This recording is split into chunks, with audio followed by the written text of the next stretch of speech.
Hi there, I'm Mary Susie from Bead Me a Story, and today I just wanted to show you this beautiful new chain kit that I've just created. This is available at beadmeastory.com, and it's available in a bracelet. The bracelet is made to show you how to make this chain in the first place, and then if you want to go on for more, we do sell all of the jump rings needed in all these beautiful matte and shiny finish colors to make this chain with. But what I want to show you now is how I added these beautiful art beads from the two bead sisters to this chain. They make Lampwork beads in little strands of 3, 5, 7 beads per strand. And this strand that I purchased was about $30, so they're very reasonable, and they make just absolutely beautiful Lampwork beads. And this gives my piece a completely handmade look, and I just love the addition. So again, this is from the two bead sisters, and the easiest place to find them is on Facebook by joining their group, the two bead sisters. Okay, so without further ado, let me show you how to add these beads into this chain.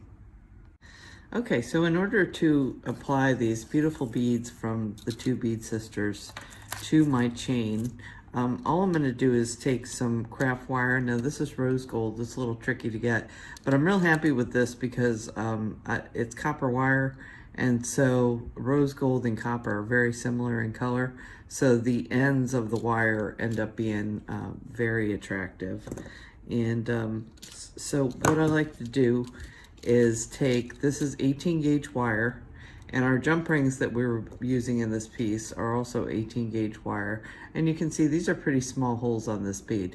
Lampwork beads can come with much larger holes, so pay attention to that as you purchase them. But I'm just gonna slide this bead onto here and forget about it for the moment. Okay, and I'm going to take my round nose pliers, and I am going to start curling this into a loop.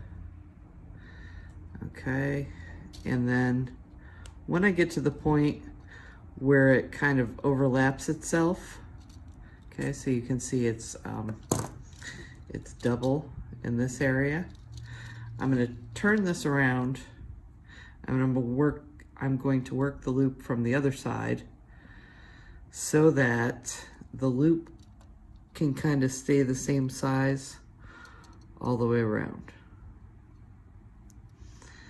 Okay, and when I get 2 loops total, that's what I want.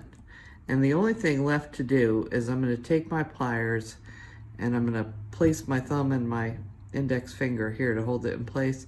And I'm just going to kind of try and bend that back. And that bend is just so that we can keep this loop looking like it's directly over the bead. Okay, so it just gives it that little hook it needs to maintain it over top.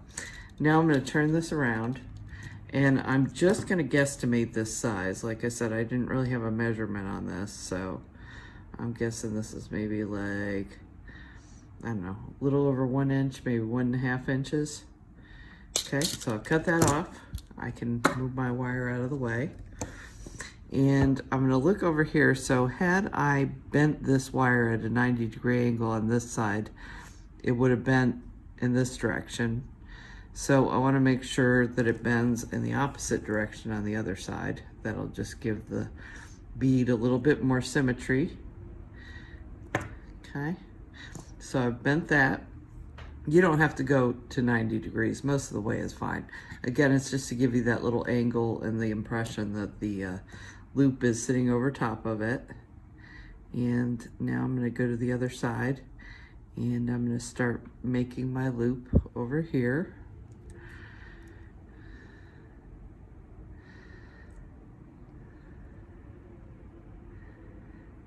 Okay, you can see that overlapped. So I'm going to switch sides.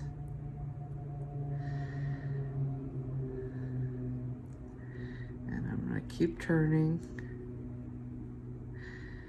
and keep turning. So you see, I've come down to that point where I would want it, but I'm going to keep going. And and I'm just gonna end up cutting that little bit of extra off. So I guessed pretty well on this, and that's great when you do that. If you don't, you might need to nip a little off as you're going to get it in a better placement.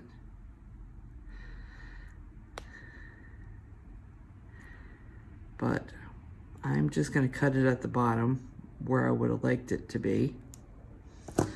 Okay. And you see I did a little bit higher, and that's because I just want to come in and tighten this up so it kind of holds the bead in place. So we want these loops real tight against the bead so they don't move around much.